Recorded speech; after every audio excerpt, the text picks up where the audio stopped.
அந்த மனித மிருகங்கள் அந்த 7 பேரும் சேர்ந்து அந்த பொண்ணை வந்து மாறி மாறி மாறி மாறி அவங்களுடைய விருப்பத்துக்கு மாறா வந்து பாலுணர்வு செய்திருக்காங்க, கற்பழிச்சிருக்காங்க. பக்கத்துல இருந்த ஒரு சிலர் வந்து செல்போன்ல படம் எடுத்து அதை வந்து ஒளிபரப்பிட்டாங்க. பேஸ்புக்ல, யூடியூப்ல எல்லாம். அவங்க என்ன சட்டம் போட்டிருக்காங்கன்னு கேட்டீங்கன்னா, கடந்த வாரம் வந்து ஆண்மையை வந்து அகற்றிடணும். அந்த பெண்கள் கதற கதற கதற நூத்துக்கணக்கான பெண்களை வந்து ஒரு பெரிய ஒரு மாபியா கும்பலே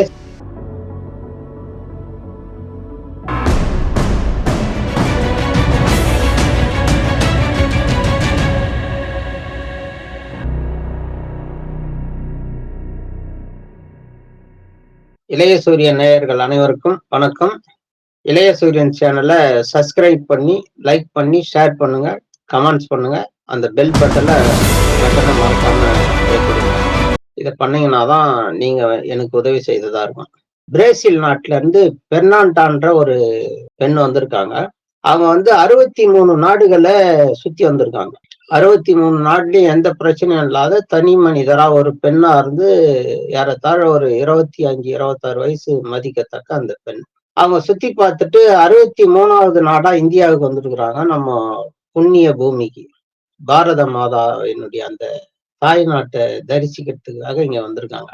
அதுல பாத்தீங்கன்னா ஜார்க்கண்ட்ன்ற ஒரு மாநிலத்துல துன்கான்ற ஒரு மாவட்டம். அந்த துன்கான்ற மாவட்டத்துல அவங்க போயிட்டு பல்வேறு அந்த சுற்றுலா தலங்கள் எல்லாம் சுற்றிக்கிட்டு வரும்போது ஒரு இடத்துல வந்து அந்த மாவட்டத்தினுடைய எல்லையில பிஜேபியை சேர்ந்த ஒரு 7 கும்பல், 7 நபர்கள்னு சொல்ல முடியாது. ஏன்னா அவங்க வந்து ஒரு என்ன சொல்ல வர்றதுன்னு தெரியல, ஒரு மனித மிருகங்கள். அந்த மனித மிருகங்கள் அந்த 7 பேரும் சேர்ந்து அந்த பொண்ணை வந்து மாறி மாறி மாறி மாறி அவங்களுடைய விருப்பத்துக்கு மாறா வந்து பாலுணர்வு செய்திருக்காங்க, கற்பழிச்சிருக்காங்க. அதுவும் பப்ளிக்ல போட்டு ரோட்ல, இந்த ஒதுக்குப்புறமா இருந்தாலும் கூட வெட்ட வெளியில அப்படி பண்ணியிருக்காங்க. இந்த பாலியல் பலாத்காரத்துக்கு அவங்க வந்து ஒத்துழைக்காததுனால அங்க பக்கத்துல இருந்த கட்டடம் கட்டிக்கிட்டு இருந்த அந்த செங்கல் எல்லாம் எடுத்து அவங்களுடைய முகத்துல, தாடையில எல்லாம் தோல் எல்லாம் தேஞ்சு போய் ரத்தம் சொட்ட சொட்ட பேசிக்கிட்டு இருக்கு. பெண் பிள்ளைய பெற்ற எல்லாருக்குமே மனசு கண்டிப்பா உருகும்.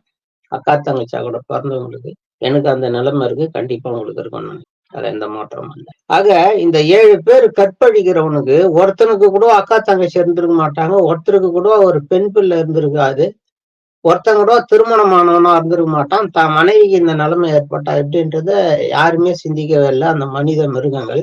இந்த அம்மா வந்து கற்பழிக்கப்பட்டு அதன் பிறகு அங்க போயிட்டு காவல்துறையில கம்ப்ளைண்ட் பண்றாங்க. கம்ப்ளைண்ட் பண்ணும்போது கம்ப்ளைண்ட வந்து அந்த எஸ்ஐ ஏத்துக்கிறாரு. எழுதி கொடுத்த பிறகு அவங்களுக்கு ஆங்கிலம் தான் தெரியும், எழுதி தராங்க. ஜார்க்கண்ட்ல இவங்களுக்கு ஆங்கிலம் தெரியல, ஹிந்தியில எழுதி கொடுக்க சொல்றான், தெரியல. அதுக்கப்புறம் அந்த மற்ற உதவியாளர்கள் மூலமா அதை வந்து மொழிபெயர்த்து ஹிந்தியில அவங்களே எழுதிக்கிட்டாங்க, பதிவு பண்ணிக்கிட்டாங்க. அதன் பிறகு யார் அவங்க வந்துட்டு தேடி பார்க்கும்போது அவங்க வந்து பிஜேபியை சார்ந்த நபர்கள் அப்படின்னு வரும்போது இந்த கம்ப்ளைண்ட்டை நான் எடுக்க மாட்டேன்ட்டு அவரு அந்த பெண் எதிர்க்கு அவர் வந்து கீழ்ச்சி போட்டிருக்காரு அந்த அதிகாரி. இவங்க சொல்றாங்க 63 நாடுல நான் சுத்தி வந்திருக்கிறேன், எங்கேயுமே சட்டம் ஒழுங்கு வந்து நல்லா இருந்திருக்குது, பெண்களுக்கு வந்து பாதுகாப்பு இருந்திருக்குது. ஆனா இங்க மட்டும்தான் வந்து இந்த பாரத நாட்டுல இப்படி வந்து பண்றாங்க, அதுவும் நான் கம்ப்ளைண்ட் கொடுத்துருக்கிறேன், அது என்ன பிஜேபியா இருந்தா நீங்க எடுக்க மாட்டீங்களான்ட்டு அங்க வந்து ஒரு மிகப்பெரிய ஒரு தள்ளு முள்ளு மாதிரி கலவரம் ஏற்பட்டிருக்கு இந்த காவல்துறை அதிகாரிகளுக்கும் இந்த பெர்னாண்டான்னு சொல்லக்கூடிய இந்த பெண்ணுக்கும். பக்கத்துல இருந்த ஒரு சிலர் வந்து செல்போன்ல படம் எடுத்து அதை வந்து ஒளிபரப்பிட்டாங்க. பேஸ்புக்ல, யூடியூப்ல எல்லாம், ட்விட்டர்ல எல்லாம் போட்டா இது வைரல் ஆன பிறகு இந்த அரசாங்கம் வந்து நடவடிக்கை எடுக்கிறன்ட்டு அவங்களுக்கு வந்து உறுதிமொழி கொடுத்திருக்காங்க. இது எவ்வளவு கேவலமான ஒரு செயல் பாருங்க. எவ்வளவு பேருக்கு வந்து இந்த பிஜேபி ஆட்சிக்கு வந்த பிறகு தொடர்ந்து பாலியல் பலாத்காரம், தொடர்ந்து பில்கிஸ் பானு விவகாரமா இருக்கட்டும், எல்லாமே வந்து பாதிக்கிறது பெண்களாவே இருக்கிறாங்க. இந்த திரிபுராவை பாருங்க, மற்ற மாநிலத்துங்களை பாத்தீங்கன்னா நிர்வாணமா பெண்களை வந்து கூட்டிட்டு வரோம். அவர் வந்து ராணுவ அதிகாரி மனைவி அந்த அம்மா. அவங்க அந்த 2 பெண்களினுடைய கணவர்கள் வந்து இராணுவத்துல, இந்திய ராணுவத்துல பணிபுரியக்கூடியவங்க. இந்திய அரசாங்கத்தை, இந்திய இறையாண்மையை காப்பாற்றக்கூடிய அந்த அதிகாரிகளுடைய மனைவிக்கே இங்க வந்து அந்த மாநிலத்துல, வடநாட்டுல வந்து பாதுகாப்பு இல்லாத ஒரு சூழல். அப்படி இருக்கும்போது இந்த அம்மா வந்து பிரேசில்ல இருந்து வந்தவங்களுக்கு வந்து பாதுகாப்பு இருக்குமா அப்படின்னு கேட்டோம்னா கேள்விக்குறியாதான் இருக்கு. பாதுகாப்பு இல்லாத ஒரு நாட்டுல வந்து நம்ம வாழ்ந்துகிட்டு இருக்கிறது உண்மையிலேயே வைக்கி தலை குனிய வேண்டிய விஷயம். சுதந்திரம் பெற்று 75 வருஷம் ஆகுதுன்னு சொல்றோம். 3/4 நூற்றாண்டை வந்து கடக்க போறோம் சுதந்திரம் பெற்று. காந்தியார்கிட்ட கேக்குறாங்க, சுதந்திரம்னா உண்மையான சுதந்திரம் எதுங்க அப்படின்னும் போது, எந்த ஒரு பெண்ணு வந்து ஒரு 12 மணி இரவுல உடம்பு முழுக்க நகைய போட்டுக்கிட்டு ஒரு பெண்ணு கற்பு இழக்காத ஒரு இடத்த கடந்து போயிட்டு தன்னுடைய வீட்டுக்கு திரும்பி வர முடியுதோ பாதுகாப்பா, அன்னைக்குதான் சுதந்திரம் பெற்றதா அர்த்தம்ட்டு மகாத்மா காந்தி சொன்னதா ஒரு செய்தி. அதனுடைய உண்மைத்தன்மை நமக்கு தெரியல, செவி வழி செய்தி. ஆக இதுல இருந்து நம்ம மீண்டு வந்தோமான்னு கேட்டீங்கன்னா, இன்னும் வந்து நம்ம அதே வந்து காட்டு மராண்டியினுடைய இதுலதான் இருக்கோம். நாகரிக உடை உடுத்துறோம், ஷூ போடுறோம், கோட் ஷூட் போடுறோம், எல்லாமே பண்றோம், எல்லா சாதனங்களையும் பயன்படுத்துறோம். ஆனா நம்ம புத்தி வந்து குரங்கு புத்திலேயே அப்படியே இருக்குமே தவிர மனித தன்மையா நம்ம மாறல. விருப்பப்பட்டு ஒரு பெண்ணும் ஆணும் சேர்ந்து வந்து குடும்பம் நடத்துறதோ, செக்ஸுவலா அவங்க வந்து ஈடுபடுறத வந்து நம்ம தடுக்கிறது இல்லை. ஏன்னா அவங்களுடைய தனி மனித உரிமைன்றதுல நம்ம தெளிவா இருக்கோம். ஒழுக்கம்ன்றது மிக முக்கியமானதுன்றது நம்ம வலியுறுத்துறோம். இதுக்கு வந்து இப்ப மட்டும் இந்த பிரச்சனை நடந்தது இல்ல, உலகம் முழுக்கவே வந்து இது நடந்துகிட்டே இருக்குது. கடந்த வாரம் கூட வடகேஸ்வரான்ற ஒரு நாட்டுல வந்து இந்த பிரச்சனை நடக்கும்போது, அது வந்து இஸ்லாமிய நாடு. அவங்க என்ன சட்டம் போட்டிருக்காங்கன்னு கேட்டீங்கன்னா, கடந்த வாரம் வந்து ஆண்மையை வந்து அகற்றிடணும். அவனுக்கு வந்து தலைய துண்டிக்கிறது, கைய வெட்டுறது, காலை வெட்டுறதுன்றது வந்து பழைய ஸ்டைலு. அப்படி போட்ட சட்டத்தினாலே அவங்க யாருமே திருந்தின பாடு இல்ல. அதுக்கு பதில் என்ன பண்ணலாம்னா, அவனுடைய ஆண்மையை அகற்றிடலாம். ஆண்மைன்ற ஒண்ணு இருக்கவே தானே அவன் இதெல்லாம் பண்றான்ட்டு இந்த நாட்டுல வந்து வடகேஸ்வரான்ற அந்த நாட்டுல.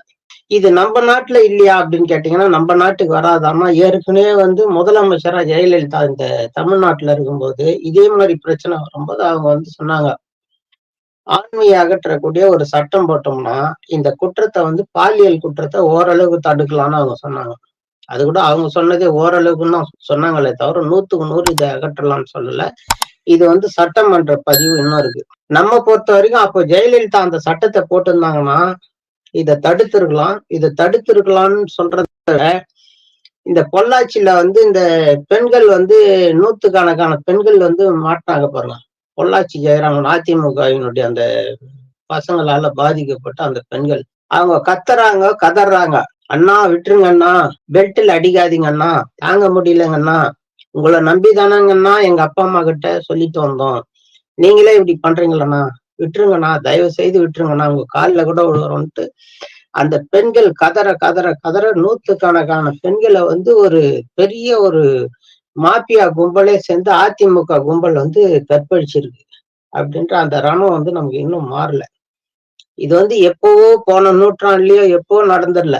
இன்னைக்கு வந்து பில்கிஸ் பானுக்கோ பெர்னாண்டாவுக்கோ ஒரு தனி மனிதருக்கு நடந்ததில்ல. இதே தமிழ்நாட்டுல பொள்ளாச்சியில 100கணக்கான பெண்களுக்கு வந்து இது நடந்தது. இன்னும் இந்த திராவிடர் இயக்க ஆட்சி மாறி வந்து திமுக ஆட்சி வந்து அவங்க மேல நடவடிக்கை எடுக்கலன்றதையும் நம்ம இந்த நேரத்தில் பதிவு பண்றோம். அவங்க வந்து அதிமுகவா மற்ற கட்சியான்றத பார்க்க தேவையில்லை. அவங்க வந்து மனித மிருகங்கள். பெண்களை வந்து கற்பழிச்சிருக்கிறான், கல்லூரி பெண்களை, படிக்கிற பெண்களை. அப்படி ஜெயலலிதா போட்ட சட்டம் சொன்னதுபடி அவங்க சட்டம் போட்டிருந்தாங்கன்னா அதிமுகல இன்னைக்கு வந்து ஆயிரக்கணக்கான இளைஞர்கள் பொள்ளாச்சியிலயும் மற்ற மாநிலங்களையும் ஆண்மையற்ற அதிமுக காரணமா தான் இன்னைக்கு அலைஞ்சுக்கிட்டு இருந்திருப்பான். அதை செய்யல. இனிமேலாவது இந்த அரசு இதுக்கு சம்பந்தமா வந்து ஒரு முடிவு எடுக்கணும்ன்றதை நான் விரும்புறேன். எல்லாருக்கும் வந்து முன்மாதிரியா தமிழ்நாடு தான் இருக்கும். இது வந்து ஆட்டை கடிச்சு மாட்டை கடிச்சு மனுஷனை கடிக்கிற மாதிரி இது வடநாட்டுல தானே நடக்குது. இது கிறிஸ்தவ பெர்னாண்டான்ற பெண்ணுக்கு தானே நடக்குது. பில்கிஸ் பானுன்ற ஒரு முஸ்லிமுக்கு தானே நடக்குது. ஆசிபான்ற ஒரு முஸ்லிம் பெண்ணுக்கு தானே நடக்குது. இப்படி எல்லாம் நம்ம பார்த்துக்கிட்டு இல்லாம பெண்களுக்கு நடக்குது வடநாட்டுல. இது வந்து தமிழ்நாட்டுக்கு இந்த நோய் வரக்கூடாது, தொத்தக்கூடாதுன்னு சொன்னா இந்த இது மேல வந்து கடுமையான நடவடிக்கை தமிழக அரசு எடுக்கணும்ன்றதை நம்ம கேட்டுக்கிறோம்.